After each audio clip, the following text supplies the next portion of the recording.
5-minute call. This is your 5-minute call with Cessalee Stovall. Hey, what's up, you guys? This is your 5-minute call with Cessalee Stovall. Today we have on the line Mykal Kilgore, and his top 5 are as follows.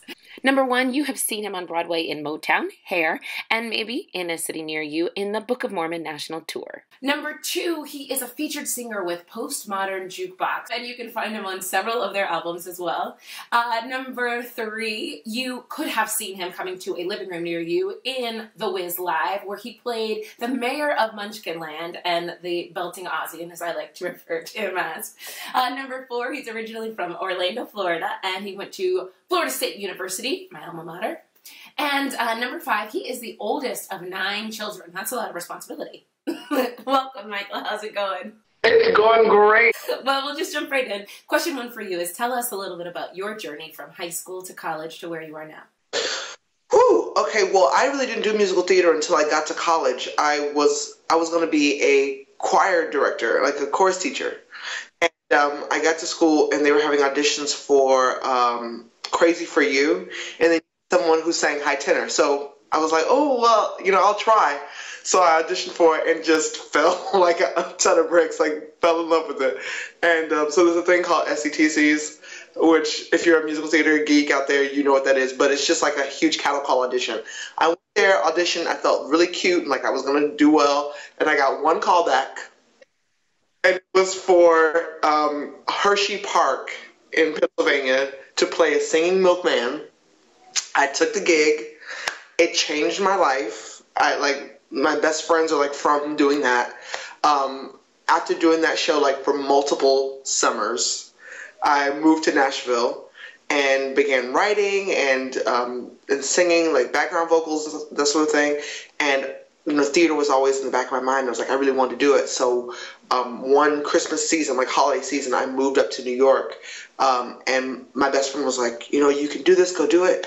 And the first thing I auditioned for was Hair on Broadway. And the rest is a blur. Wow, that's an awesome story. So yeah. For you, what was the breakthrough moment or the moment you decided, okay, I'm going to do theater now?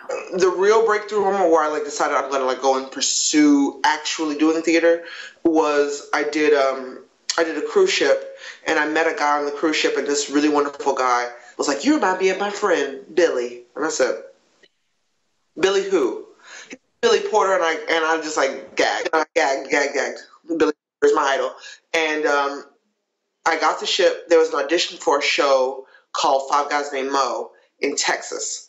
And I called my friend, and my friend called Billy and was like, can you get him in? I know he's on Equity, but can he be seen? I went and auditioned for it. I booked the show, yes. And I get into Texas, and Billy Porter was like, I don't know what you're doing. Move to New York. And I was like, I just don't know that I'm ready. I don't know that it's time. And he's like, that doesn't make any sense to me. Just move. So I did. And I think if you have Billy Porter's encouragement to move to New York, that's probably a pretty solid indication. You know what? It did not hurt. So what's the most memorable moment you've had throughout your career, either on stage or off stage? I think our final bow at Hair is one of my most memorable moments because if you got to see Hair on Broadway, the whole audience comes up on stage. So we're singing Let the Sun Shine In after we've done our bow, and then we did a reprise, and then we did another bow. And the audience is up on stage and they're looking up at us and they're crying. It's like hippie love. I am not a hippie in real life, but it just touched me. And I joke with one of my friends, a guy named Wallace Smith, all the time, that we're holding hands. I went to bow and I go, ah! As I'm taking the bow, because it just hit me so hard. But I feel like I am one of the most blessed people on earth. I have so many moments to think about that were just momentous, but that just hit me instantly. It's memorable. Now, question 4 for you comes from our Twitter followers, and one of the newest things that I love about Broadway is a Twitter handle called Broadway Black, and it's a really great new way to sort of promote and celebrate ethnicity on Broadway, which is frequently overlooked. So, how does it impact you as a performer?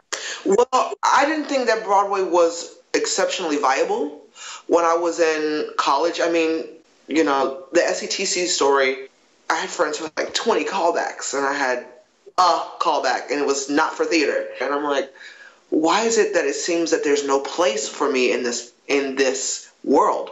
And I love Broadway Black because it's a reminder to all of us that there is a space for all of us in musical theater. I'm excited for like little kids. You know, doing The Wiz was so special because now there are kids who grow up and like the Oz fairy tale. You know, now there are a beautiful black Glinda and a beautiful black Dorothy, and that's what they get to see. They know it's possible.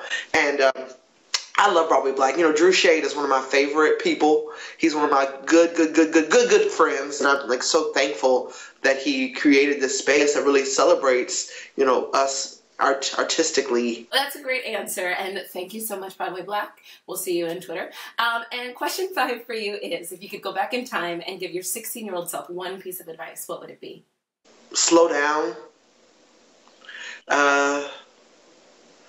It's like, being the age I am now,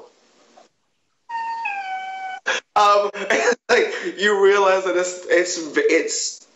it is a marathon, and you know, and I think slow down means a few different things, because I want you to slow down and enjoy the moments, because you know, those of us who like are goal oriented, it's like, I had a success, great, moving on. Like you don't even get to like say,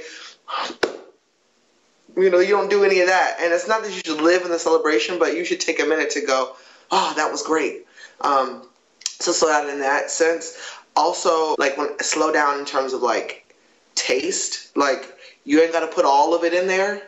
Like every riff, every run, every high note, every choice. Like how many choices are you going to put into Corner of the Sky? Like just sing her down, make a good choice, and then be done. You know, but yeah, slow down. I would love to have slowed down and really like breathed my way through it. Well, breathe your way through the rest of this day, which we will now let you get back to. Thank you so much for joining us on 5 Minute Call. And if you are not already aware, Mykal has an amazing album that he's currently writing and working on. So keep your eyes tuned to the album when it drops. When it drops! Oh, Mykal, you're the best. Thank you so much for joining us, and have a wonderful day. We'll talk to you soon. See you later, Noel. Bye. What to say? Want to say,